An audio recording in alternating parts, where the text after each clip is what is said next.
Good evening everyone, and welcome to our prayer and family chain. Today is our 94th night at tunay nga na napakabuti ng Panginoon at today is July 1, Independence Day ng Hong Kong, at ang buhay natin ay ating pagpatuloy bagamat ang mga gobyerno sa buong mundo ay nagkakagulo at hindi lamang dito sa Hong Kong. Nawa ang Panginoon ang siya magprotekta sa atin. Tandaan natin lagi, ang ating buhay ay may purpose at tayo tinawag ng Panginoon upang hindi makialam ng buhay ng may buhay. Subalit, upang tulungan silang akayin na itama ang kanilang buhay at ipakilala ang ating Panginoon. Ito po ang ating purpose sa buhay, upang ang kaligtasan ng Diyos ay lumaganap, upang ang ating pamilya ay maligtas din. So, Tayo po'y manalangin at pasalamat sa Diyos. Panginoon, maraming salamat po sa pagkakataon na binigyan niyo sa amin ngayong gabi. Tunay nga, O Diyos, na wala kaming kakayanan na baguhin ang aming mga sarili. Subalit ang inyong kapangyarihan sa pamamagitan ng inyong mga salita ang siyang kumukurot, nagbabago, naghuhugas, at lalo na, Panginoon, na gumagabay upang sundin ang inyong mga salita, ang inyong alituntunin, at ang inyong mga kuman upang kami mabuhay ayon sa inyong kalooban. Pagpalain niyo po kami, maging ang mga nanonood at makikipanalangin ngayong gabi. Pagpalain niyo po ang bawat isa sa amin, maging kanilang pamilya at ang kanilang mga problema ay inyong katugunin ayon sa inyong kalooban. Sa pangalan ni Jesus, Amen and Amen. Again, welcome po sa ating lahat na nanonood at sa mga kamag-anak, kaibigan. Kung kayo man ay first time yung manood, welcome po sa ating Prayer Family Chain. Doon naman sa ating mga kaibigan sa Facebook, welcome po. At nawa, pagpalain kayo ng Panginoon. At maging sa mga nanonood nito ng replay or ilang taon man o buwan o araw na lumipas, pagpalain kayo ng Panginoon. Dahil ang salita ng Panginoon, hindi naman ito nagbabago at kailanman hindi ito papanaw. Heaven and earth shall pass away, but my word will still remain. Pagpalain tayo ng Panginoon at ating pong ihanda ang ating mga sarili. At kung kayo may mga Biblia, pwede rin pong ihanda ang inyong Biblia. At ating pong pag-usapan naman ngayon ang matapos ating pag-usapan yung paano ba maging isang lingkod ng Diyos, no? Meron tayong 2 araw na pinag-usapan ito, no? Servant 1 and Servant 2. Nakita natin na ano bang katangian na dapat ng isang lingkod ng Diyos ay mamuhay o sumunod sa maging tuntunin o pasanin na ibinigay sa kanya ng kanyang master. Parang sa atin, ang master natin ay ang ating Panginoong Jesucristo. So, paano ba talaga dapat tayo mamuhay? Ngayon nalaman na natin na paano tayo mamuhay, saan ba natin ito gagamitin at bakit? So, tandaan natin na ang ating buhay ay, sabi nga, isang pakikibaka at minsan pakikipagdigma. Now, this is the part of our life that many are so confused. And many, they proclaim Christian, they fail because of not knowing really how to battle, how to be equipped, or they really don't know who are the enemy. So, pag-usapan naman natin, sino ba talaga ang ating kaaway? Ang pamilya mo ba? Kapatid mo ba? Kaibigan mo ba?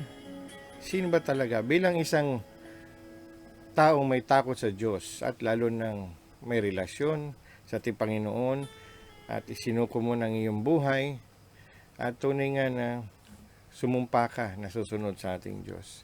Sino ba talagang kaaway mo? Sitwasyon ba? Tao ba na nag-provoke nito?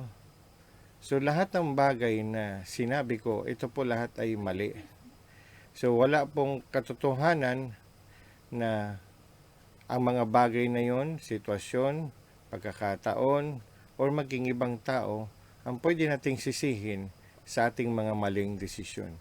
Tandaan natin lagi, ikaw ang nagdesisyon, ikaw ang may isip, ikaw ang may buhay na ibinigay ng Panginoon, kaya ang sisingilin ng Panginoon ay ikaw. So no matter what your situation is, or your circumstances in life, o kahit gaano pa karami ang nag-uudyok sa iyong gumawa rin ng mali sa pamamagitan ng, sabi nga, pang-aasar, o pagpapatama sa iyo, lalo na ngayon, no, sa Facebook, at hindi lang Facebook, meron pang Twitters, meron pang sabi nga yung Instagram, at meron pang mga ibang platform dyan na sabi nga part of social media, no? Buti pa nun, sulat-sulat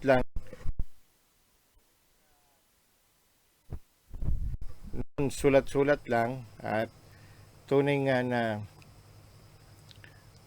nakakarating din naman. Kaya merong pagbabago sa salita ng Diyos, yung mga sitwasyon na dapat nating tingnan. So ngayon, ano bang dapat nating aralin, Pastor? So, ang ating po pag-uusapan ay balik po muna tayo doon sa Genesis chapter 3. So dahil nalaman na natin at yung mga sumusunod na ay mga nakarang pagkakataon nating pag-aaral, ano ba yung ayaw ng Diyos. So balikan natin, alamin natin, bilang alam na natin ano ba ang sitwasyon, ano ba ang ating status sa Panginoon. Ngayon naman, alamin natin sino ba ang kaaway natin. Paano ba tayo sa paghandaan. At ito po ay pinag-aaralan natin step by step. Unahin natin, alamin natin kung sino tayo lingkod ng Diyos, ano ba dapat katangin ng lingkod ng Diyos. Ngayon naman, darating tayo sa punto, ano ba yung kaaway natin? Sino ba to? At paano natin dapat paghandaan? At tutuloy-tuloy po yan kasi ang ating pong series ay pinagamatang second coming ng ating Panginoon. So dapat ating paghandaan, hindi lang yung second coming itself, pero dapat na habang tayo nasa proseso, ano bang dapat natin gawin? So buksan po natin ang ating mga Biblia. Kung meron kayong Biblia, kung wala naman, at sabi nga busy sa pero day off kasi ngayon. Hindi ko lang kung saan kayo busy, but anyway, sabi niyo busy. Sige. Okay, ating pong pag-uusapan ay Genesis chapter 3 verses 1 to 6.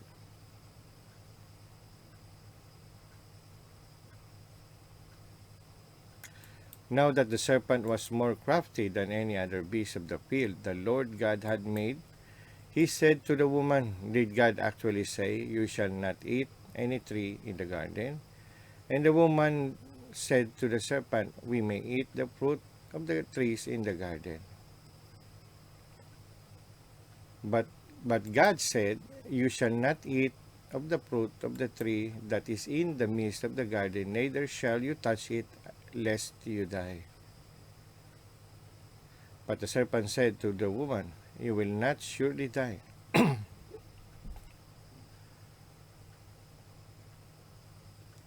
For God knows that when you eat of it, your eyes will be open, and you will be like God, knowing good and evil. So when the woman saw the tree was good for food, and that it was delight to the eyes, and that the tree was to be desired to make one wise, she took of its fruit and ate, and she also gave some to her husband who was with her, and he ate it. May the Lord bless us upon reading of His Word. So our title for tonight, since we are preparing to battle, and let us know who is the enemy. Of course, si Devil. No? Napag-usapan po to this week about yung lies at saan pagaling yung lies. The father of lies kundi si Satan. So our title for tonight is about crafty. One of the most powerful characteristics of Satan is being crafty. So, serpent was, sabi nga, possessed by Satan that time. Scholars believe that's why Eve was tempted and Adam, sabi nga, consented. So, crafty, ito po yung mga sa Tagalog tuso o yung mapanlamang at mapanlinlang. Pagsamahin nyo po yun. So ito po yung mga mahilig magplano at mahilig mag-isip ng negatibo. So crafty, it is a word always used most of the time about wicked person, especially in the Bible, no? But in the worldly criteria, may mga crafty person. Ibig sabihin naman yung talented sila or sinabi nga skillful person. So which is part of gift na binigay ng Panginoon kay Satan, which is skillful siya and sabi nga multi-talented siya. Kung bakit narami siya nalilinlang dahil gifted nga siya gaya ng binigay ng Panginoon sa kanya. So tingnan natin, crafty, knowing the enemy. So nung nakaraan, God's faithful servant. Ngayon naman, ang pag-aralan natin, sino ba si Satan? Ang kanyang powerful tools ay being a crafty. Kaya kung ikaw magpapadala sa isang crafty person, ang magiging dulo ng buhay mo ay katapusan. Kaya ngayon iba nahuhulog sa maling relasyon. Bakit? Magaling magsalita yung iba at hindi lamang magaling. Dahil sa totoo lang, ito ay gusto rin talaga nila. So tingnan natin, paano ba naging crafty si Satan? Tingnan natin ano ba yung mga dapat nating iwasan sa pagkakataon, lalo na sa buhay natin na kung tayo haharap sa isang sitwasyon o bagay man na darating sa ating buhay. Sabi dyan, number 1, verse 1 ng chapter 3. Now the serpent was more crafty than any other beast of the field that the Lord God had made. So tingnan nyo, ang introduction kagad sa kanya, the serpent was more crafty. Sabihin, walang iba pang gagaling sa kanya sa lahat ng nilikha na beast. Hindi lang basta animals, beast. In the description sa aking pagre-research sa pag-aaral, the serpent was also like Satan. May pride din kasi. Kasi nga siya yung pinakamagandang creation, second to the human na ginawa ng Panginoon. But among the beasts, siya talaga. He said to the woman, did God actually say, you shall not eat any of the tree in the garden? So tingnan natin, may mali ba doon sa sinabi niya? So you need to check yung praise. Kung titingnan nyo, hindi kagad sinunod yung question mark. Diba? Inunod mo na yung sabi nga parang declaration mo na. No? Sinasabi niya na, totoo ba? Yeah. Kasi pag nilagay mo yung question mark, totoo agad. So, this time, ang nakalagay dyan, kung titingnan nyo yung sentence, ay hindi kagad question mark. Parang sinasabi niya sa'yo at tinatanong ka. Kumbaga, binibigay niya sa'yo yung katotohanan na gusto niyang katotohanan at kasunod dun ay pagtatanong. 2 in 1, kumbaga. Kung hindi po tayo magiging cautious at hindi tayo feel talaga ng salita ng Diyos ang ating utak, medyo sabihin natin wala namang mali. No, actually may mali dyan kasi hindi naman niya directly tinanong. Pahaging lang ang tawag natin dyan. So, anong dapat nating isagot? Tingnan naman natin mamaya anong sinagot ni Eve. So, doon muna tayo sa ginawa ni Satan or nung serpent. Bakit niya sinabing, did God actually say? Now, parang, ano yan, yung magbabalita. Mga fake news, di ba? Karamihan ngayon, may vaccine na daw, yung for the long run. So, bandang uli, doon sa vaccine na sinasabi nilang news, ay after 2 years pa. So, bilang yun isang Kristiyano, magpo-focus ka ba doon sa pag-asang fake or sinabi ngang hindi pa makatotohanan na statement? Tandaan nyo dyan, ang ginawa dito ni Satan is a statement and a question. Pinagsabay niya. Ngayon, if you are not cautious or filled with the Spirit of God, there is no discerning sa iyo. Tandaan natin, this was made or happened in time that the man don't sin. No? Wala pang sin na nangyari. Kaya kung titingnan natin, ang tao ay hindi pa malisyoso. Ang tao hindi pa nag-iisip ng negatibo. Pero kung titingnan natin mamaya at pag-aaralan natin, makikita natin ano ba talagang katotohanan na pinagkaloob sa atin ng Panginoon. So number 1 is by this phrase or this sentence is giving statement and question together. Satan is, sabi nga ano ginagawa niya dyan? Ang ginagawa niya ay he twisted the word of God. No? Ganun naman sa mga balita. Ang mga balita po, pag narinig nyo, mabilis ang kasinungalingan. So mga balita, kagaya nito, kala nyo ngayon lang yung gossip pa? No. This was the first gossip that recorded sa Bible. Bakit gossip? Kasi ang gossip po ay portraying sa hindi makatotohanan or sabi nga slandering other person. Tingnan mo, Satan slandered God in the first sentence doon sa kanyang statement. Did God actually say? That was a form of slandering. Kaya nga, twisted, sharing half-truth. No? Hindi ka naman, sabi nga, mapapahamak kung wala talagang katotohanan ang sinasabi. Pero, hindi talaga yung katotohanan. Kasi, half or maaaring konti lang o minsan wala talaga. Kasi ang tanong niya, ang statement niya kagad ay, sabi niya, did God actually say, you shall not eat of any tree in the garden? Kung titingnan natin, mali pati yung karugtong. Kung tatagalogin mo, sabi ba ng Diyos, kung gagawin natin pilosopo to, talaga bang sabi ng Diyos? O talaga bang ginawa niya? O talaga bang ganito? Na hindi ka pwedeng kumain ng puno. Yung sinabi dyan, tree. Hindi naman sinabing fruit of the tree. Ang sinabing tree. No? Doon pa lang, indirectly talaga ang ginagawa ni Satan. Tinitwist niya talaga ang salita ng Diyos. Kaya kung titingnan natin mga kapatid, ang gossip, hindi naman yan bigla eh.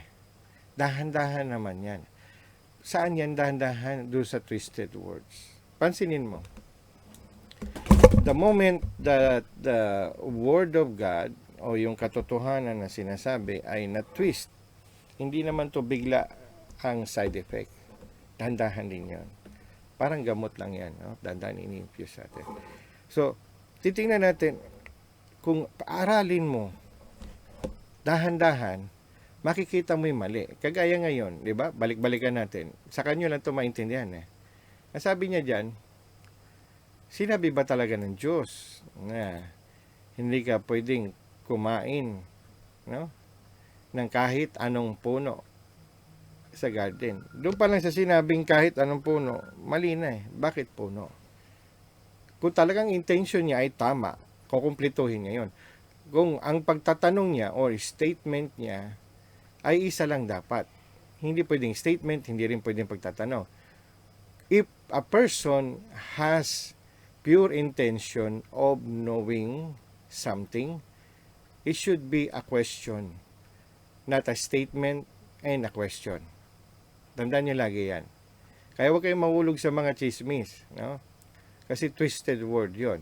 Ang sabi dyan, ang sabi ni serpent, did God actually say? Doon pa lang, he is trying to invoke something sa iyo.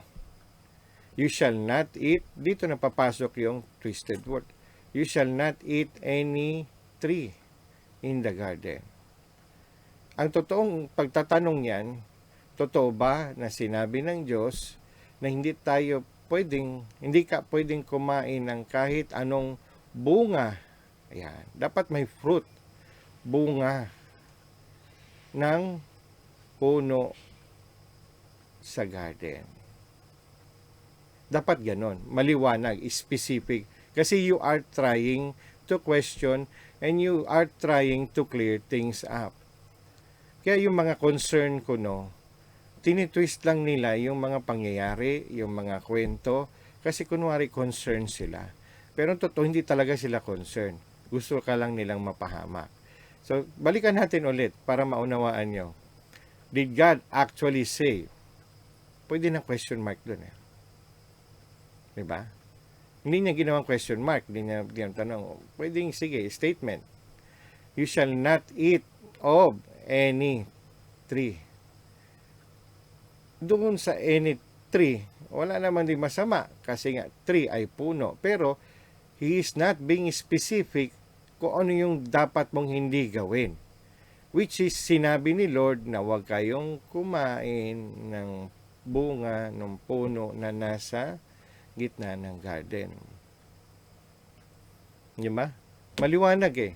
Ngayon, twisting that word is taking out parts of it and altering with the statement together with a question. Ganun po mag-twist ng katotohanan. Kaya pansinin nyo, maliwanag na sinasabi ng Biblia, maraming tao sa atin magbabat-bat pa, magdadahilan pa. At bandang huli, maninisi pa. Samantalang, kayo nagdesisyon yan. No? Halimbawa, sa pag-aasawa nyo, sino ba nagpakasal? Ikaw. Hindi mo pwedeng ikwento sa iba na ang asawa ko ay ganito. Kasi pinagsabihan ka naman siguro ng magulang mo na huwag mo asawahin yan o ng kaibigan mo. So, maging sa mga balita ngayon ay twisted. Diba? May isang network company na napasara dahil lahat ng kanilang balita ay kabaliktaran. I remember yung isang photo sa Facebook, isang ahas, nasa ilog ba yun, no? Ano, basta nasa tubig, dala-dala ang isda. Kagat-kagat niya sa bibig. No? Dalawang kwento. Yung isa, na biktima ang isda. Yung twisted news, ang sabi, the snake is trying to save the fish from drowning. Di ba kalokohan? Same thing din ito. He is trying to ask but also in the same time giving you a false statement. Yung pong ibig sabihin ng twisted. Ang twisted po, gaya ng gossip, he is trying to project that he is questioning you, but the real thing is happening. He is infusing you with his presumptions. Ang gulo, no? So, kunwari lang yun magtatanong. Pero ang totoo nun talaga, may gusto siyang sabihin sa'yo na gusto niyang pakinggan mo or umayon ka. Siguro mas maganda yung umayon ka. So, maling-mali. From the very beginning, doon sa sinabi ni serpent or ni Satan, did God actually say, you shall not eat of any tree in the garden? Kung magtatanong ka, kung titingnan mo yung pagkakasulat, dapat automatically, wala na yung statement sign doon. Dapat question mark na. Diba? Kung magtatanong ka talaga, walang statement. Question talaga. That's why the Word of God, twisted by someone who is full of knowledge, yung bang sobrang galing nila, tapos pakiramdam nila, hindi sa kanila yon. Kaya nga pag nagbasa tayo ng salita ng Diyos, mga kapatid, dapat alamin mo, may katotohanan ba? Ngayon, i-apply mo sa buhay mo, may naririnig kang mga kwento-kwento, doon pa lang sa pagsasalita nila, makikita mo na kung may mali or tama. Kagaya nito, ang gusto lang talaga niya ay makiayon ka sa sasabihin niya. So that is why it is called twisted. Sharing half truth o maybe no truth at all. Kasi tingnan mo, napakaliwanag, sinabi niya kanina, you shall not eat. So, ginagaya niya yung pagsasalita ng Diyos, no? Hanggang doon sa may tinanggal siyang word, yung fruit. Ang sinabi lang niya, tree. For you to be confused, at for you, sabi nga, ay umayon. Paano ka aayon? Tingnan naman natin ang sinasabi doon sa number 2.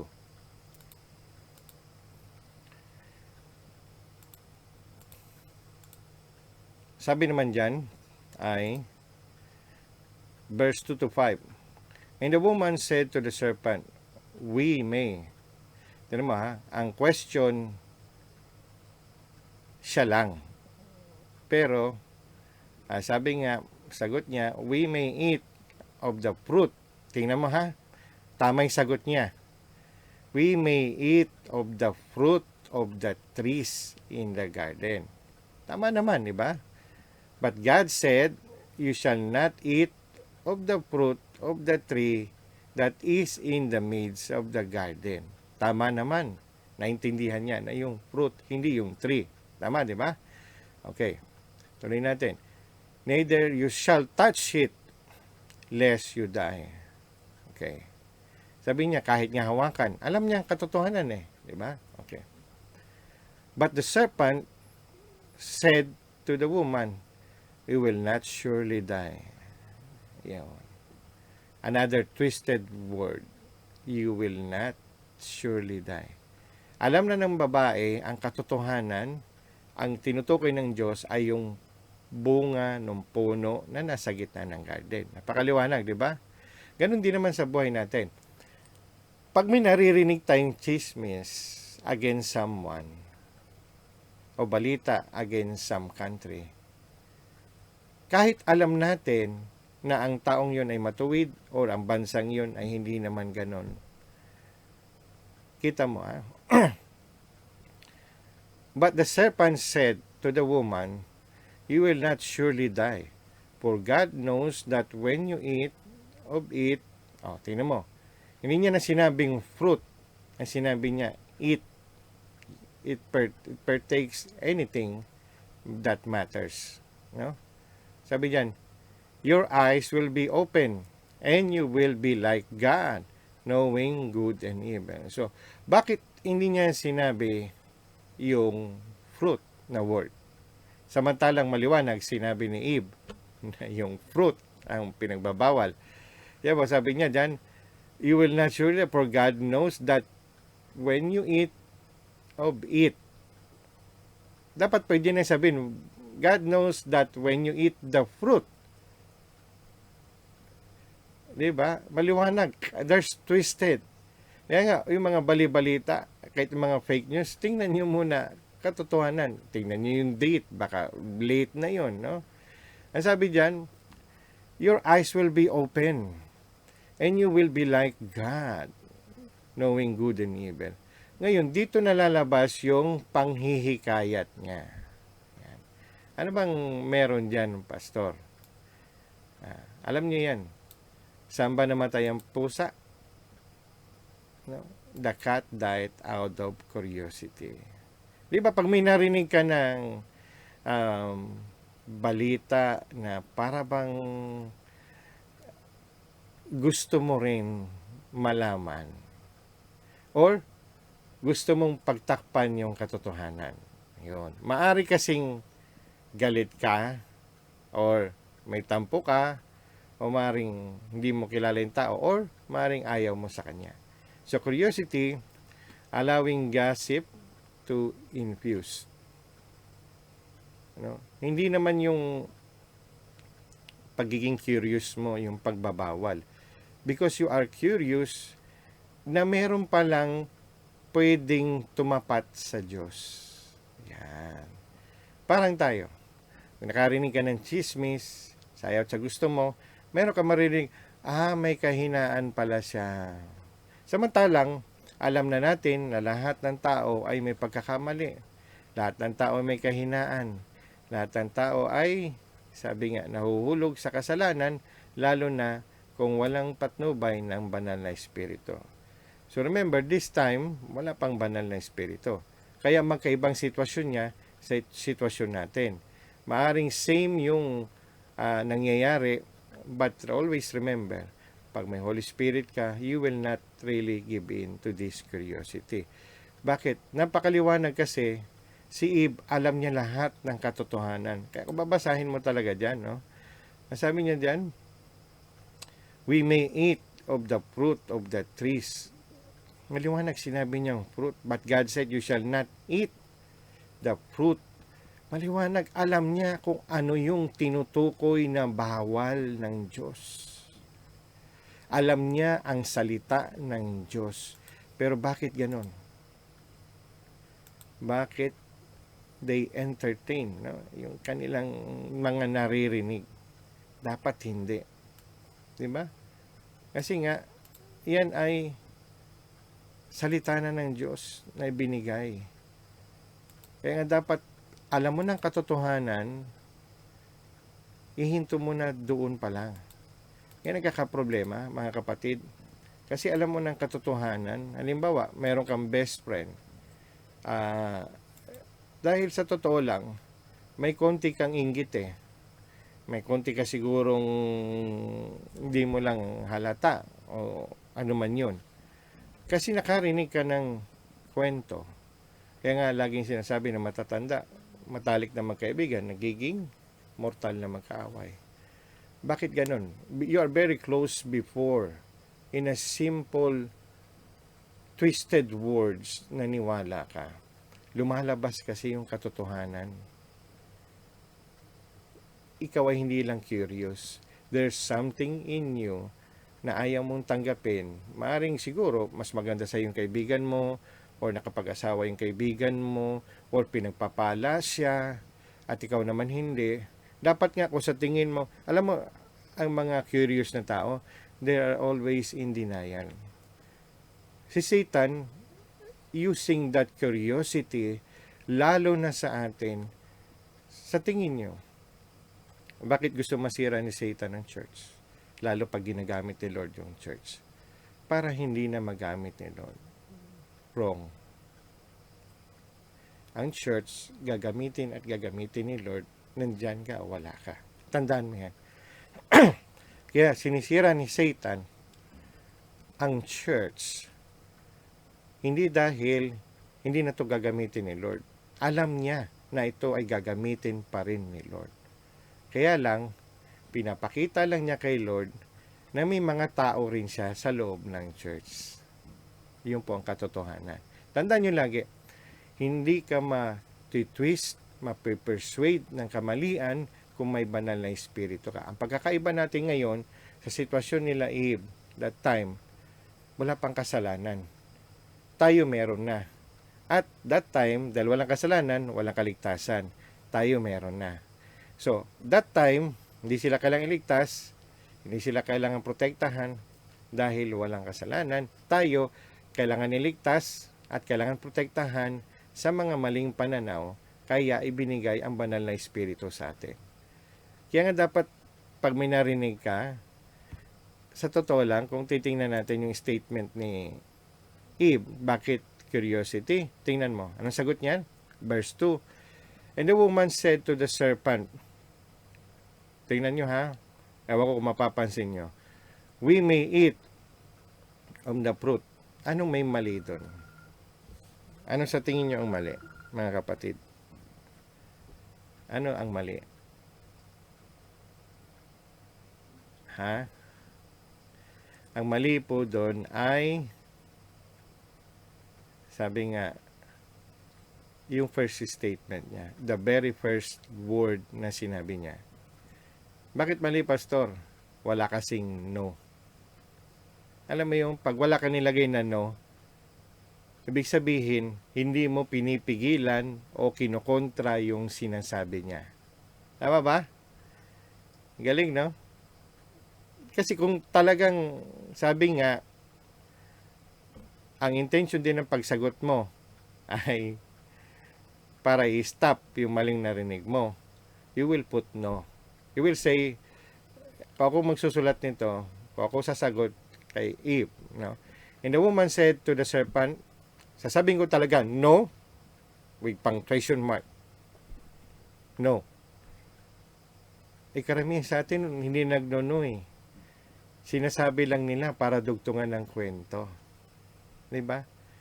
That's how, sabi nga, curiosity burn out. Diba? That's how curiosity burn up. Talaga mang hindi niya hinihinto eh. Ginagatungan niya. No? Pinaliwanag lang niya na magaling din siya. Oo, kilala ko yan. Oo, alam ko yan. Sabi sa Bible, ganito. Pero tingnan mo, walang pagpipigil. Kaya nga lagi ko sinasabi ng mga nakaraang preaching, huwag mo talagang papasukin. Do not really entertain. Para hindi ka magkasala. Kasi ganun na nangyari dito. Out of curiosity, Eve could have said no. It's like rebuking the serpent or the devil in front of you. Ganun din sa mga kaibigan mo. You will say no. Hindi ganyan. Kung totoo ka rin talagang kaibigan o kapamilya o kakilala o may malasakit ka or totoo talaga may banal na espiritu sa iyo, ang dapat mong sabihin, no, hindi ganyan kapatid, mali yan. Slandering is sin. Dito hindi pa nila alam ang kasalanan eh. Wala pang kasalanan, mangyayari pa lang. Sa atin, alam na natin. That's why we go back to learn this, how crafty Satan is. Hindi natin pinag-uusapan kung ano yung pagkakamali ni Eve, kundi paano na-tempt o bumigay Kasi nga, Eve has something also in her heart. Kasi nga, second lang siyang create ni Lord. At ang purpose sa kanya is maging katulong o katuwang ni Adam. Knowing all those truth, no? And then someone is trying to input in you wrong words or twisted words. Your pride, sabi nga, burn up. Hindi naman talaga curiosity yun. You are just allowing the gossip to infuse. Bakit? May gusto ka ring sabihin. May gusto ka ring patunayan. Or may gusto kang malamang kahinaan ng ibang tao. Or kamalian nila. Tama ba? Hindi ka naman talaga concerned. Kunwari ka lang nakikipag-fellowship. Pero sa totoo lang, may gusto ka lang malaman. Iba nga dyan, nanlilibre pa eh. No? Yung reregaluhan ka ng kung ano-ano, mga borloloy, tapos damit, tapos pahiramin ka ng pera, tapos hanggang sa no choice ka na, maniniwala ka na kasi mabuti namang tao to, no?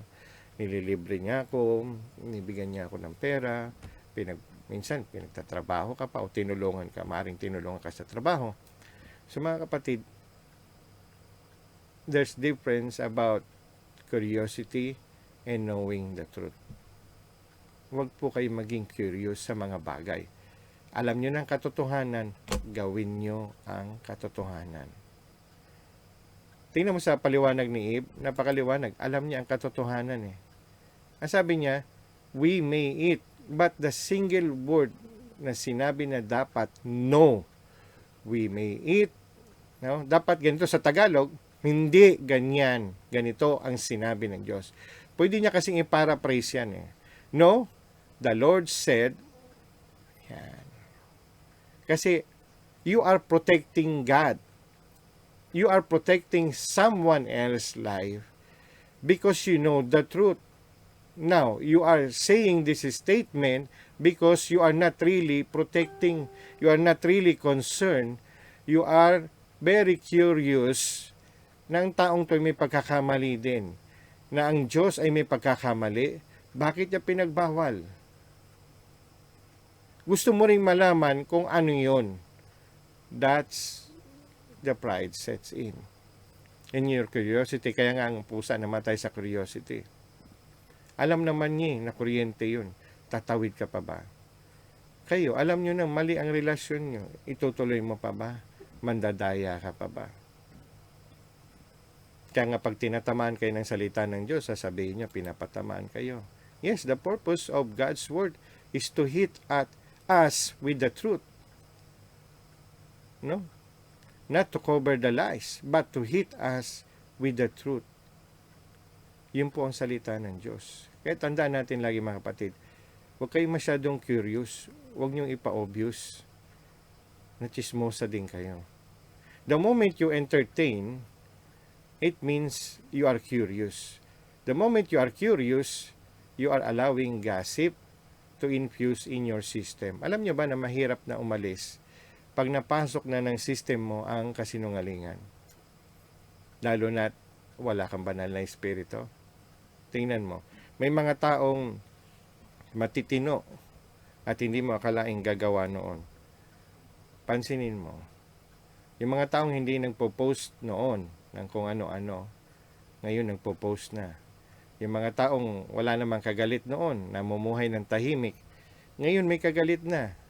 Tanungin mo kung bakit. Kasi na-infuse sila ng twisted words at they become curious at nagkamali. Hindi nila napigilan. Bakit? Maybe there's something also. Pansinin mo yung mga kaibigan mo, lumalayo sa inyo. Bakit? Kasi ayaw niyong pakinggan siya. Now, the problem is mali yung sinasabi niya. Kasi the Word of God will always stand out. And you know it. Kaya ka nakakapagsabi. Kaya ka nakakapag-review. Why? Because you have the Holy Spirit of the Lord. I'm not trying to judge anyone, mga kapatid. I'm just telling you the facts. Straightforward. Kung masaktan kayo, I'm sorry. Talagang ganun ang salita ng Diyos. Because being curiosity in someone else's life is a crafty part of Satan. Kaya nga, ang sabi ni Lord, magmahalan kayo. Meron bang nilagay doon na maging curious kayo sa buhay ng iba? Di ba? Statement kagad. Ang sabi ni Lord, love your neighbors as you love yourself. Kaya nga, if we don't know our enemy, papaano ka makakalaban? Pupunta ka ng gera, ang dala mong bala pang M16, tapos ang baril mo 45. Tama ba? Makakalaban ka ba? Mali eh. Before you go to war, you need to know where to attack and where they were attacking you. Kasi kung hindi, bara-bara ka lang, kagaya nito ni alam naman niya katotohanan, at marami sa atin ganito. Alam natin ang katotohanan, kilala mo ang kaibigan mo, kilala mo ang mga kapamilya mo, kilala mo ang kasama mo, pero bakit ganon? Kasi out of envy, pride. Noong una, mabango siya sa'yo, no? Proud na proud ka. Nung hindi ka na pagbigyan, galit ka na. No? Lahat ng mga mali. Pansinin nyo yung mga taong may infused of, sabi nga, twisted words. Mas galit pa sila sa mga taong affected. Kasi nga, na-infuse lang sila. Bakit? Kasi, sa totoo lang, ito ang katotohanan na lagi kong nakikita. Pag isang tao po, proclaiming Christian, and he or she is not satisfied in the family, sa totoo lang, halimbawa, ang asawa ay naninigarilyo, umiinom, minsan nagsusugal, o maaaring ng bababae, minsan hindi natin alam, and then they're trying to cover it. Sooner or later, magagalit sila doon sa mga taong gumagawa nito. Bakit? Kasi hindi nila kayang sawayin yung sarili nilang pamilya. Kaya sinasaway nila ang iba. Kaya ganun din. The moment twisted word come in, magiging curious sila. Hindi nila lalagyan ng no sa umpisa pa lang. Bakit? There is no, sabi nga, conviction of the Holy Spirit to say no. Ang merong conviction sa loob, pride. Hindi ganyan. Mali yung sinabi niya. Sabihin mo, ito ang tama. Wala namang masama sana doon sa sinabi niya. Now, the problem is, there is no, sabi nga, strong introduction of the statement na mali or to rebuke someone else na mali yung sinasabi mo. Ang sa kanya lang, ito ang sinabi ni Lord. Parang ganon. Hindi niya sinabing mali yan, ito ang sabi ni Lord. Dapat ganon eh. Magkaiba po yung ito ang sinabi ni Lord sa yung mali yan at ito ang sinabi ni Lord. Ibig sabihin, pag sinabing mo mali yan, you are declaring and rebuking that person. Tama ba? Halimbawa, merong kilala ka na sinasabi, uy, alam mo ba yung si ano, ganito yan eh. Tapos sasabihin mo, hindi, ano, ganito kasi siya. Hindi mo sinabi na, hindi, mali yan. Hindi siya ganyan. So, it means, your curiosity is allowing gossip to infuse in your life. So, remember, crafty is being twisted the word and infusing you the curiosity. Yung curiosity ramdam mo, galing sa kanya yon. Hindi yun po galing sa iyo. Galing po yun kay Satan. Kasi nga, crafty siya, no? So, ano ba yung susunod? Yung huli. Verse 6. Napakaliwanag din dito. Sabi, so when, ano yun? Yan. So when the woman saw, di ba? Narinig niya na lahat eh. Hinayaan niyang pakinggan. Tapos, tumingin siya ngayon. So when the woman saw the tree was good for food, and that it was delight to the eyes. Nakita nyo? Nung tinignan niya ulit yung kaibigan niya na ini-slander din ng isa niyang kaibigan, natapat naman na may ginagawa yung kaibigan niya, pero hindi mo alam ang totoong sitwasyon.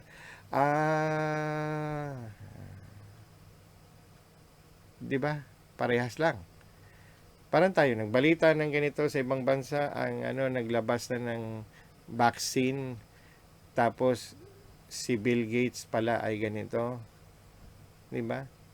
Tapos sinasabi nung una si Bill Gates ay tumutulong, pero tiningnan mo, oo nga, marami siyang ini-sponsor. Pero hindi mo tiningnan na marami rin siyang pinapatay doon sa pag-i-sponsor na yun.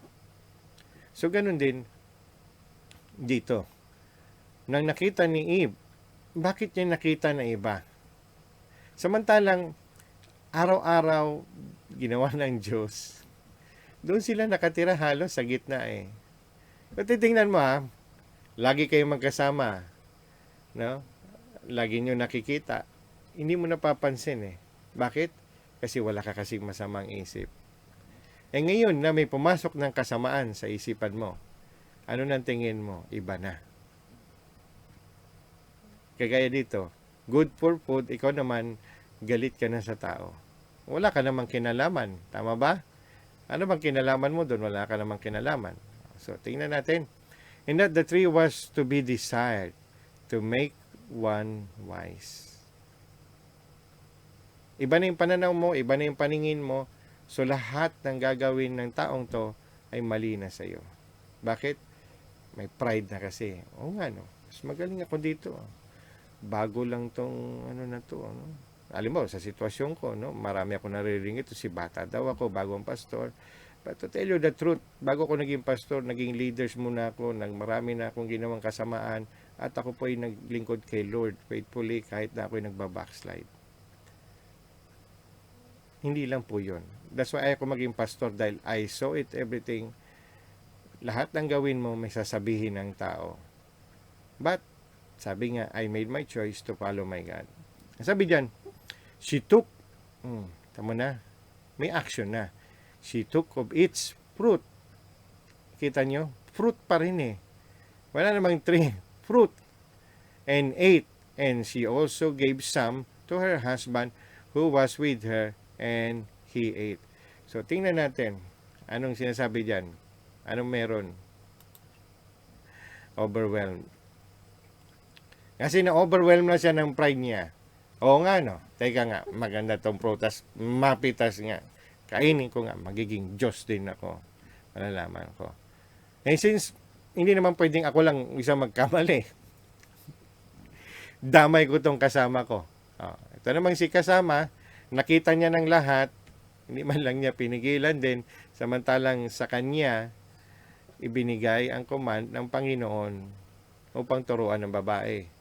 So nakita nyo, dahil hindi rin nag-react si Adam, may pagkakamali din siya. Kasi pwede namang sinabi doon, and he gave some to her husband who was with her. Nakita nyo? Kasama niya eh. Kasama niya eh.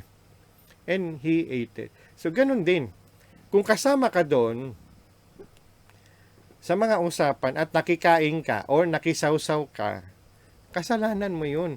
Hindi mo pwedeng ipasa. Kaya nga kung babasahin natin, ibang topic na naman kasi, kung babasahin natin, di ba, tinanong si Adam, bakit ganon? Sinisi niya yung babae. Pinagbigyan ba siya ni Lord? Hindi eh. May parusa pa rin siya eh. Kasi ang binigay nga ng Panginoon, free will eh. You have the freedom to choose. Narinig mo, pinakinggan mo, nakisawsaw ka, nakikain ka, tapos ipapasa mo sa iba ang kasalanan. Ipapasa ba natin kay Lord? Kasi Lord, kayo, naglagay kayo ng puno dyan. Pwede ba natin gawin yon? Tama ba? Can we ask or blame others in our own decision? Ang tawag nga natin dyan ay overwhelmed. Pride eats cautiousness. Kasi may pride ka. Kasi yung pride nandyan na. At alam ni Satan yan, because he is so crafty, alam na niya, alam mo salita ng Diyos. So the fruit here is the Word of God. In the situation is your lifestyle. Alam ni Satan ang lifestyle mo. Nagkukunwari ka lang, nagdi-devotion, pero sa totoo lang, pag mag-isa ka lang, maraming tumatakbo sa kaisipan mo. Diba? Kaya mas maganda yung nagsasabi ka ng totoo. Kaysa sabi nga, nagpapakunwari ka na ikaw ay isang, sabi nga anak ng Diyos. Kung talagang anak ka ng Diyos, ang Diyos po hindi papabayaan na magkamali ka sa iyong desisyon. Sabihin mo, tao lang ko. Yes, we can say that before, nung wala pang banal na espiritu. Tandaan mo, the moment you have relations with the Lord, you become the vessel of God. Papayag ba si Lord yung kanyang vessel ay masisira? Tama ba? Maring masira ka because of other person, not by your own decision. Tandaan niyo mga kapatid, when you are overwhelmed, pride eats you at hindi kayo nakakapag-isip ng tama. Kaya dapat yung gawin, huminto, balikan ang mga pangyayari. Halimbawa, mga churches ngayon, karamihan ng mga churches, ang problema, yung mga member, hindi naging faithful, hindi bumalik. Bakit? Kasi nga, nagkaroon sila ng ibang pananaw, nagkaroon sila ng ibang layunin dahil hindi naman talaga sila tinawag ng Diyos. We call it lukewarm. Susubo ba ni Lord ng lukewarm? No. Alam niyo yan. Kaya sa totoo lang, craftiness is the weapon of Satan. Na pagka hindi ka nagpapigil, doon pa lang sa twisted words, hindi mo na hininto, at naging curious ka pa, pride sets in and you will be overwhelmed. Kagaya kung may status ka o maaaring matagal ka ng Christian, tapos ang sasawayin mo, ang tingin mo mali ay yung bagong Christian, doon tayo lagi nagkakamali. Tandaan nyo, sabi ng Bible, the first shall be the last and the last shall be the first. Hindi yan sa haba, kung hindi ano ba ang totoong tinanggap mo sa ating Diyos. Tandaan natin lagi mga kapatid, hindi yung naiambag mo, hindi yung nagawa mo, ano ba talaga ang puso mo, at ito ay lalabas sa oras, sa pagkakataon na maiipit ka o mga sitwasyon na ilalabas ng Panginoon ang katotohanan kung sino ka. Pansinin mo, even in the book of Psalms, na which pag-aaralan natin, Psalms 83 says, sabi doon ni King David, yung mga enemy ng tao mo ay nagkukumpul-kumpul sila, nagkakampi-kampi, at nagpaplano ng masama, yung craftiness nga. Nagpaplano ng masama laban sa iyong mga tao. This is the time when neighboring countries trying to attack Israel. So, ganun din. May katotohanan doon sinasabi niya, pag may taong, sabi nga, kinagagalitan na matuwid, yung mga masasama, magsasama-sama talaga yun sila. Kasi hindi nila kayang tupukin yung taong yun dahil yun ay protektado ng Diyos. Lagi nating tatandaan kapatid, ang kalaban natin ay hindi tao. At ito ay si Satan. Kung magpapadala ka sa kanyang craftiness, then you will live under these three things. Maniniwala ka sa twisted word and later on, your word will be twisted. Maniniwala ka sa curiosity, may pagkakamali din ng iba kahit alam mo na may pagkakamali naman talaga lahat, including ikaw, then you will live into a lie. Pagka nagsinungaling ka na, pati ikaw naniwala sa kasinungalingan mo, then you will be overwhelmed with pride, then you will go far away with the Lord. Akala mo, malapit ka, pero ang katotohanan, malayo ka dahil wala ka talagang tinanggap sa ating Panginoon. Ang tao po nagkakasala, yes. Ang isang Kristiyano maaaring madapa, yes, walang problema. Pero ang totoong Kristiyano, hindi nagpapatuloy sa pagkakadapa. God will really invoke or convict this person to go back to Him and to see the reality with his own eyes. Pag hindi mo po makita ang katotohanan at sinabihan ka na ng mga kakilala mo, kaibigan mo, pansinin mo yung mga nagpapakasal. Nung in love ka pa, hindi mo pa nakita ang katotohanan, di ba? Pinilit mo. Nung nagpakasal na kayo, ay ganito palang mundo, mayroon pa palang ibang mga lalaki or mga babae na mas maganda, mas mabata, or mas matangkad, mas malaki, mas matipuno, mas masipag. Yung iba nga dyan, kahit di naman kagandahan at kagwapuhan, pero may mga katangian sila na ngayon mo lang na-experience, kaya ka bumibigay. Dahil ang pagpapakasal mo ay hindi totoo sa puso mo. Tapos sisisihin mo yung asawa mo kasi ikaw pinilit mo kung magpakasal. Tandaan mo, pwede kang umayaw nung time na yun sa pagpapakasal mo. Ganon din sa amo mo. Pwede kang umayaw na pumirma sa amo mo dahil ayaw mo ugali. Ganon din sa isang iglesia, pwede ka namang hindi umaten para hindi na magkasala. Pero ang ginagawa mo, umaaten ka para magkasala ka. Kaya nga po ako mga kapatid, do not twist my word. Wala po akong pinapaalis sa church. Sinasabi ko lang katotohanan. Magkaiba po yung pinapaalis. Kasi kung may gusto kong paalisin, pupuntahan kita or kakausapin kita at sasabihin ko talaga sa iyo, pwede ka nang umalis. Tama ba? Huwag niyo pong gamitin ang salita ng Diyos to be twisted sa katotohanan ng buhay natin. Tandaan nyo, ang gumagawa lang ng twisted words ay si Satan. Pag kayo ay nagtitwist na ng salita ng Diyos or maging ng sinabi ng tao, lalo na sa sermon, kayo po ay nagkakamali. At alalahanin nyo, ang kasalanan is not against anyone, but it is against God.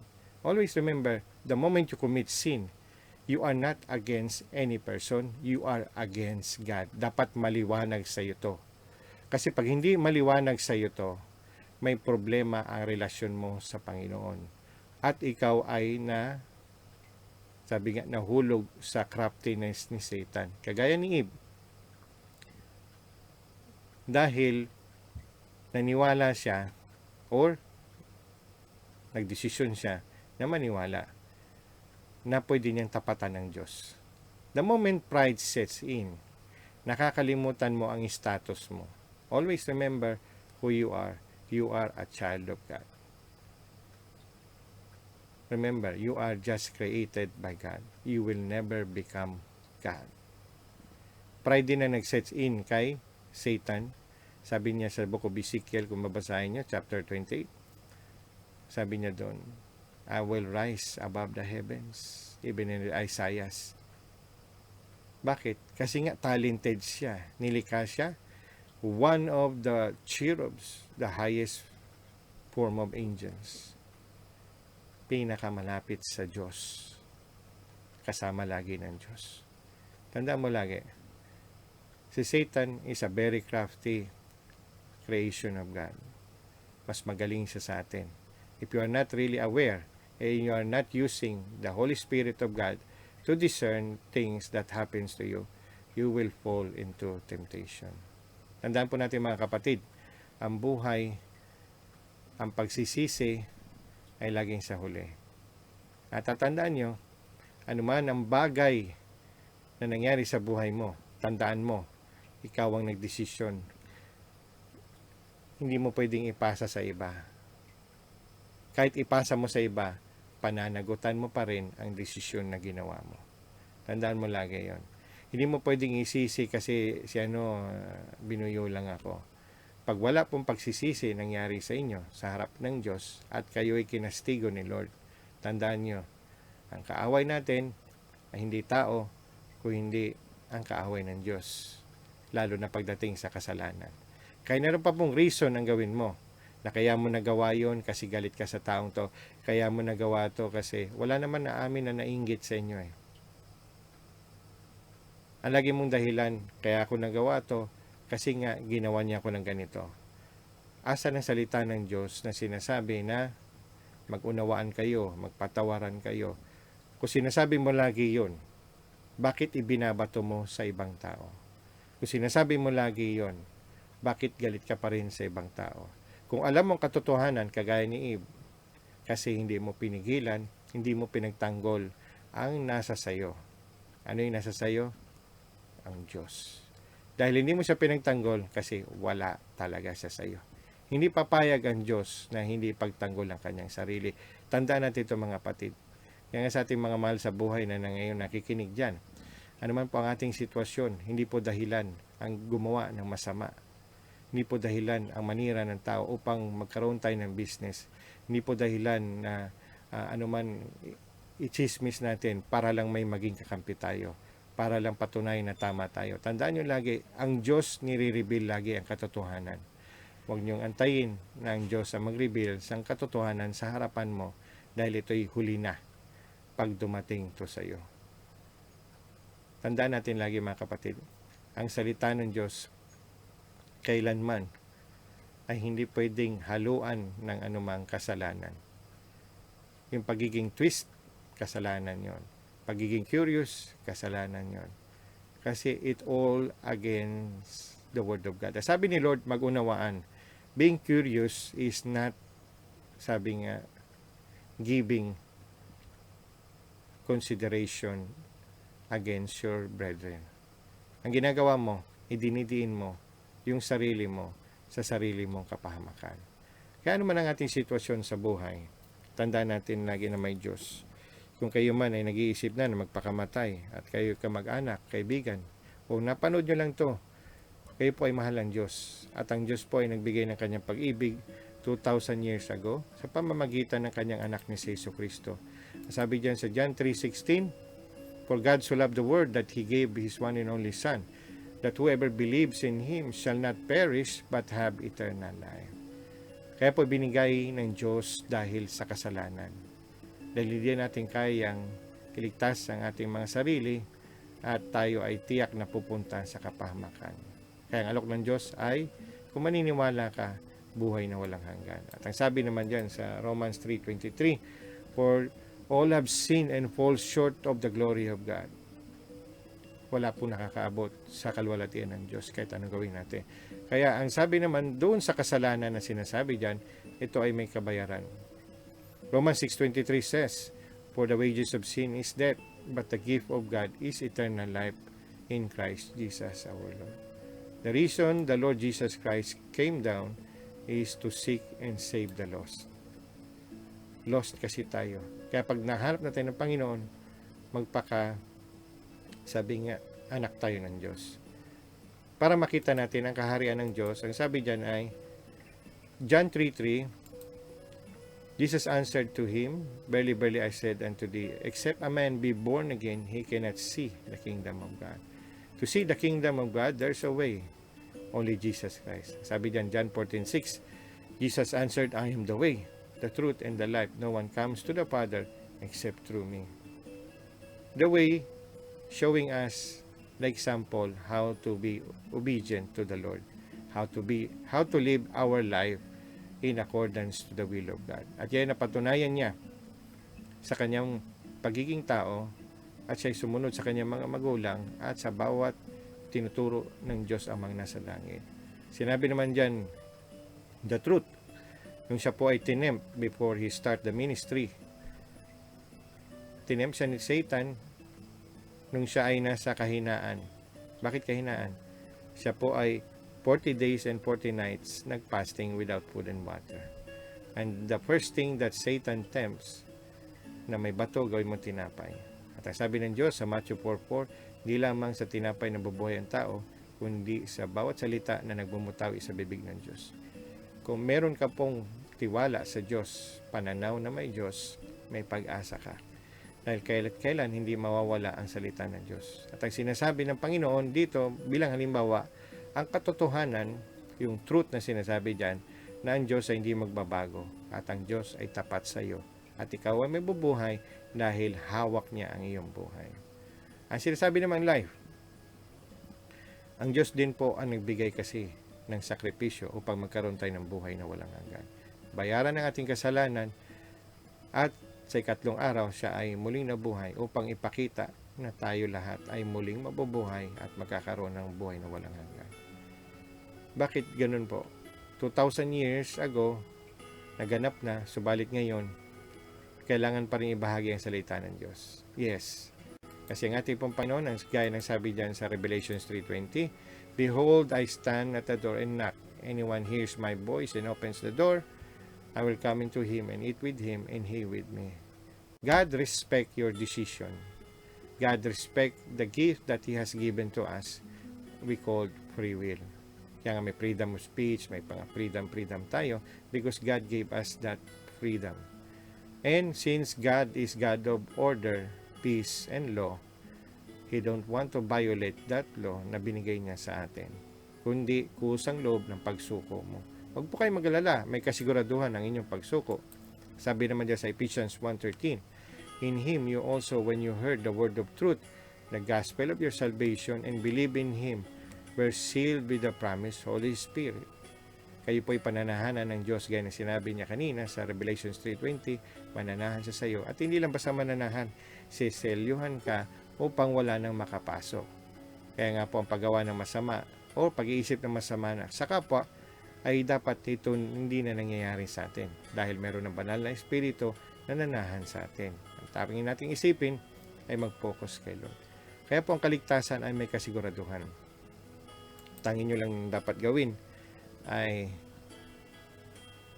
pagdidesisyon na tanggapin ng ating Panginoon at isuko ang inyong buhay. Kung kayo po ay nabibigatan at puro problema na lang inyong buhay at hindi nyo naunawaan ang kaligtasan, maring ito ang panahon na ang araw ng inyong kaligtasan. Kung ito po'y mapanood ninyo ngayon live, bukas, mamaya, o anumang taon ninyo napanood na napadaan kayo sa mensaheng ito, ito po ang araw ng inyong kaligtasan. At ang alok ng Diyos ay kaligtasan na pangwalang hanggan. Ang tanging nyo lang gawin ay kusa na pagsuko sa inyong buhay. Kung gusto nyo pong sumunod, ay sundan nyo lang po ang aking panalangin. Panginoon, maraming salamat po sa araw na to. Tunay nga na binigyan nyo kami pagkakataon na pakita sa amin ang inyong pag-ibig. At ang inyong mga salita ay tunay nga na nagbibigay pag-asa sa bawat isa. Salamat at nalaman kong mahal nyo ko. At inyong pinagkaloob ang inyong anak na si Jesus upang bayaran ang aking kasalanan. Salamat po sa lahat. Panginoong Hesus, maraming salamat po sa habag at biyaya, maging sa sakripisyong inyong pinagkaloob upang bayaran ang aking kasalanan. Ngayong nalalaman ko na ako isang makasalanan at walang kakayanang iligtas ang sarili at tiyak na mapupunta sa kapahamakan, ako po ay humihingi at inanyayahan kayong pumasok sa aking puso. Pagharian ng aking buhay, pangunahan ng aking buhay, maging Panginoon at tagapagligtas ng aking buhay. Patawarin niyo po ako sa lahat ng aking kasalanan. Sinusuko ko po ang aking buhay magmula ngayon at magpakailanman sa pangalan ni Jesus. Amen at amen. Kapatid, kung ikaw po ay nanalangin ng ganyan, welcome po sa kaharian ng Diyos. At ang Diyos po ay magpapala sa inyo. Kung may katanungan kayo, pwede niyo po kong i-PM. At kung gusto niyo bisitahin ng church, kung kayo nasa Hong Kong, you are welcome to visit our church. God bless po sa inyo. At tayo po ay magpapatuloy sa ating pananalangin. Panginoon, muli kami nagpapasalamat sa gabing ito. Tunay nga, O Diyos, na patnubay ninyo sa amin ay araw-araw at biyaya ninyo na kami maging matatag ay lagi. Pagpalain nyo kami at patawarin sa aming mga kalikuan. Tunay nga, O Diyos, na huwag nyo hayaan na masira ang aming buhay dahil dala-dala namin ang inyong testimonyo. Pagpalain nyo po at aming inaalala ang aming bansa, ang bansang Pilipinas, O Diyos, na patuloy na dumadami ang mga nagiging biktima ng COVID-19. Dalangin namin, O Diyos, ang katotohanan ang siyang ilabas lagi. Dalangin namin ang aming Pangulo at ang mga ibang leaders na inelect hanggang sa barangay tanod, O Diyos, na aming binoto. Dalangin namin, Panginoon, na patubayan nyo at itama, Lord, ang mga dapat gawin. Bigyan nyo sila ng karunungan, katotohanan at katuwiran upang ang mga batas na kanilang ibabahagi o ipapatupad ay ayon sa pakikinabang ng bawat mamamayan at lalo na sa aming mga susunod na henerasyon.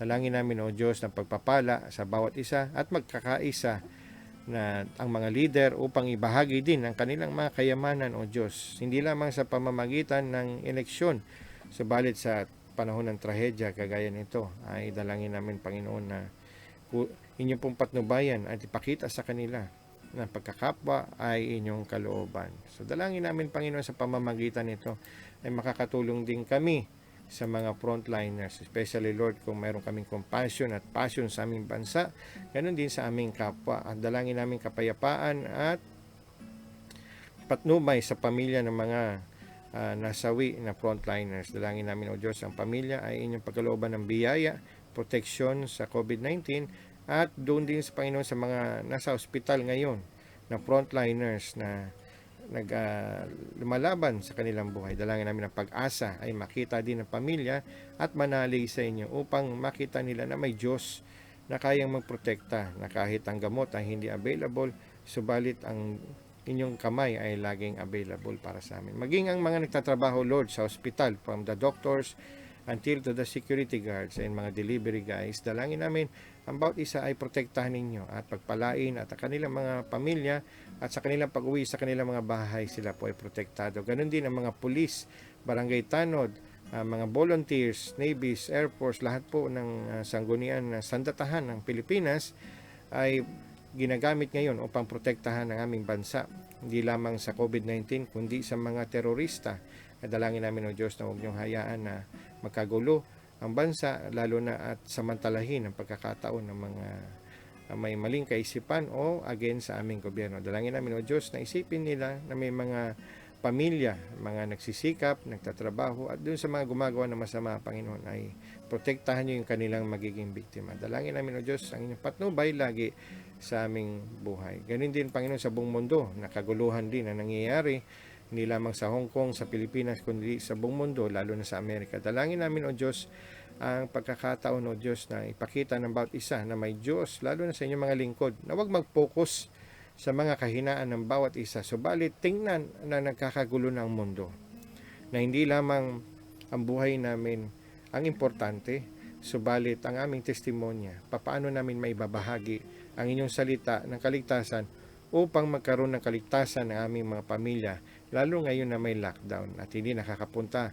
lalo na sa aming bansa, ang mga taong gustong manambahan. At salamat, Panginoon, maging sa paglilinis ninyo sa buong mundo, hindi lamang sa natures, maging sa government, maging lalo na, Panginoon, sa inyong iglesia. Salamat, Panginoon, at sa inyong paglilinis at pag-aalis ng anumang kasamaan at maging mga balakid ng paglago ng inyong ministeryo. Salamat, Panginoon, na tunay nga na binubuksan yung aming isipan na ang kaaway namin ay hindi tao, bagkus ito ay espiritu at hindi namin siya nakikita, subalit ang Diyos naman din ay hindi nakikita na siyang lumikha ng lahat. Salamat, Panginoon, sa pagbibigay nyo ng karunungan ngayon na dapat namin paghandaan sino ba talaga ang aming kaaway at ang aming karunungan na nagmumula sa inyo magbibigay gabay. Salamat, ganun din sa buong mundo na makita na ikaw ang Diyos na may likha ng lahat. Dalangin namin, Panginoon, ang aming mga special prayer request.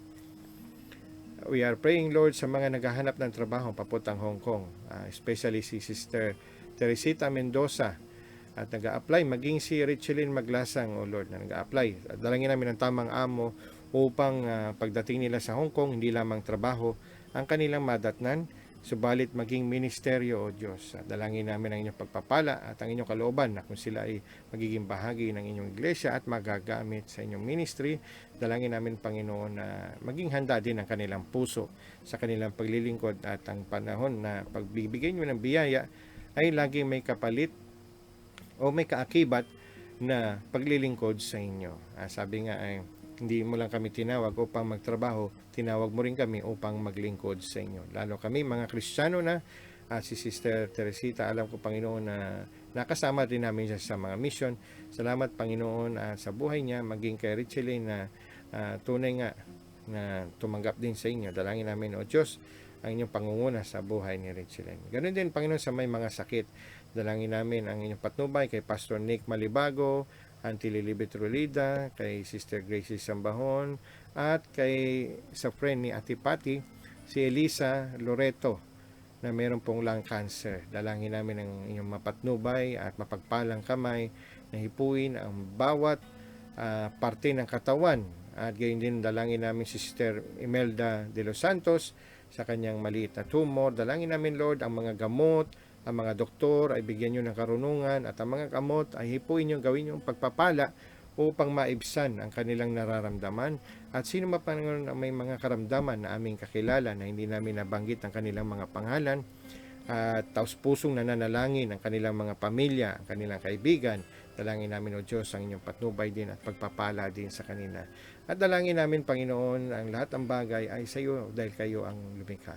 Ganyan, Panginoon, ang mga nagpa-process ng mga visa, dalangin namin si Sister Florence na naghahanda ng kanyang exam sa IELTS. Salamat Panginoon sa pagpapala at siya po ay magkakaroon ng mga bagay na pangangailangan niya. Pagpalain niyo siya sa kanyang pangangailangan at gaya ng lagi namin dalangin, hindi lamang ang trabaho, subalit ganyan din ang ministry na dadatnan sa Canada. Dahil ito, alam ko Lord, na inyong kalooban dahil kayo ang bukas ng pinto. Maging gayon din kay Sister Ami. Sobre todo, dalangin ko Lord ang inyong pagpapala sa pagbubukas muli ng mga bansa, hindi lamang na Amerika. Subalit lahat ng bansa o Lord na nagpaprocess ng mga visa, trabaho man to o sa anumang bagay na kanilang dahilan pagpunta doon. Kagaya ni Sister Ami sa pagsasama nila ni Brother Andrew, hindi lamang ang kanilang pamilya ay mapagpala. Ganyan din Lord ang church na gamitin yung patuloy si Sister Ami sa kanyang paglago at paglilingkod sa inyo. Ganyan din Panginoon ang mga proteksyon lalo na sa bandang Caloocan, ang pamilya ni Poloy at ni kanyang mga anak at ang asawa ni Mira at ang buong angkan ng Alkisar na naroon. Dalangin namin o Diyos ang inyong patnubay at paggabay, lalo na doon anak din ni Ate Gemma, si Ana nandoon. Dalangin namin ang kanilang pagkakakilala sa inyo ay makita nila na aming Diyos na pinaglilingkuran ay tunay at buhay. Maging Panginoon, ang dalangin namin o Diyos sa mga mga pangangailangan, lalo na sa mga magulang namin na pumapatnubay. Dalangin ko Lord ang aking father-in-law na si Papa Makar ay magkaroon pa ng kalusugan, na siya po ay may edad na, maging ang brother-in-law niya si Tito Manuel Makitit, na lahat po sila o Diyos ay magkaroon ng kalakasan lalo na sa kanilang karamdaman. At ang maging wala man karamdaman ng aking biyanan, ang dalangin ko Panginoon ng kalakasan, magpatuloy lalo na sa pangangailangan nilang physical dahil sila po ay nakatira sa bundok, ang patnubay ninyo. At hindi lang yon, higit sa lahat Panginoon, dalangin ko Lord na makilala nila kayo, na marinig ang kaligtasan, na merong Diyos na nagbigay ng buhay at ang kaligtasan para sa bawat isa. Ang Makitid and Alkisar family ay makilala kayo ng buo. Salangin din namin Panginoon ang patnubay ng sa anak ni Sister Les sa platelets o Diyos. Salangin namin na ipuin yung mga doktor at ang karunungan na igawad sa kanila upang magkaroon ng solusyon, at pinagtitiwala namin ang inyong mga kamay ang siyang hihipo sa anak ni Sister Les. Maging sa asawa niya si Brother Benedict ay tunay nga na pagpalain ninyo ng kalakasan. Ganun din po dalangin namin ang bawat isa na nananalangin ngayon. Dalangin ko Lord ang bawat isa na nananalangin o nanonood ba ng replay. Dalangin ko Panginoon na pagpalain nyo ang kanilang mga buhay at tunay nga na gamitin nyo ang mga buhay nila upang maging pagpapala din sa mga taong nakapaligid sa kanila at maging proteksyon sa COVID-19, spiritual and physical strength and also mental strength.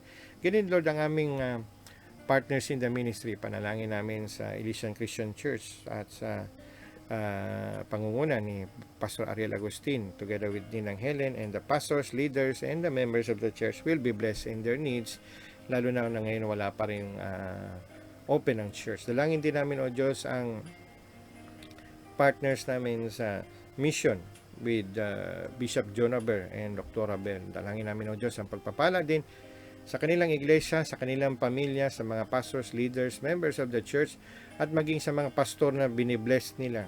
Dalangin namin na bigyan nyo sila patuloy ng blessing, at ang mga taong ginagamit nyo na may bless sila ay bless nyo pabalik o Diyos. Dalangin namin ang mga tao nagkakalakip-lakip at nagkakaisa upang bigyan ng tulong ang mga nangangailangan. Dalangin namin ang aming pakikibahagi, pagamat hindi ito ay very stable, subalit ang aming kakayanan ayon sa inyong pagpapala ay magpapatuloy kami Panginoon sa pagtulong at pakikibahagi ng mission. Dalangin namin o Diyos ang pagpapala sa pamilya ni Bishop Jonaber. Ganyan din Lord, dalangin namin ang inyong iglesia, BHMC.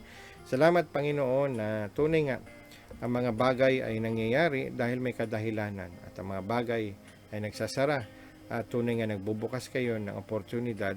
At alam namin o Diyos na may kadahilanan at tunay nga na ang katotohanan ang siyang laging mangunguna sa amin. Dalangin namin ang pagpapakumbaba lagi ay gawad nyo sa amin, at lalo ng inyong pag-ibig upang makita namin ano ba ang tinuturo nyo sa iglesyang ito. At dalangin namin ang makikiisa ay tunay nga pagpalain ninyo, at maging sa mga saradong isip ay buksan nyo kanilang kaisipan na ang pagbabalik ninyo ay nalalapit na at huwag sayangin ang oras at dalangin namin o Diyos na ipakita na ang kaaway ay hindi ang kapwa, subalit ang inyong kaaway na si Satan. Dalangin namin o Diyos, ang karunungan ay makita namin at may pamuhay na galing sa inyong kalooban, sa inyong mga salita.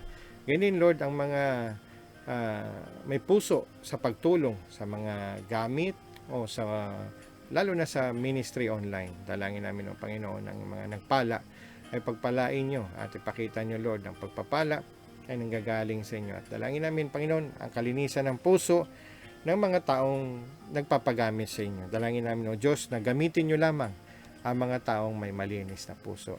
Huwag nyo pong hayaan na makilahok ang mga taong may negatibong kaisipan dahil ito po ay para sa inyong kaharian. At dalangin namin ang pagbubukas ng puso at bawat isa at ang kanilang kaisipan lalo na sa mga bisita.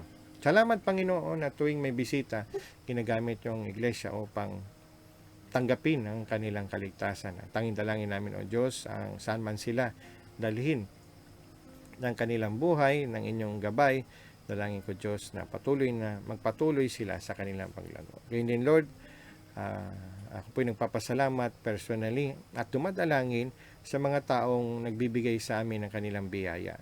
Dahil wala po akong trabaho noong nakaraan at ngayon ay kasisimula lamang at ilang araw lang ang aking trabaho. Salamat Panginoon dahil may mga taong nangako na sila ay magpapatuloy nga na pagsuporta sa inyong lingkod. Dalangin ko Diyos, hindi lamang ang kaligtasan sa coronavirus, subalit ang kanilang pamilya ay pagpalain. Magkaroon sila ng magandang relasyon sa kanilang mga anak, pamilya, mga kapatid, ano man ito, sa kanilang employer o Diyos, at anumang sitwasyon, Panginoon, na gigipitin sila ni Satan, na magiging daan ng kapahamakan at pagdidesisyon ng mali.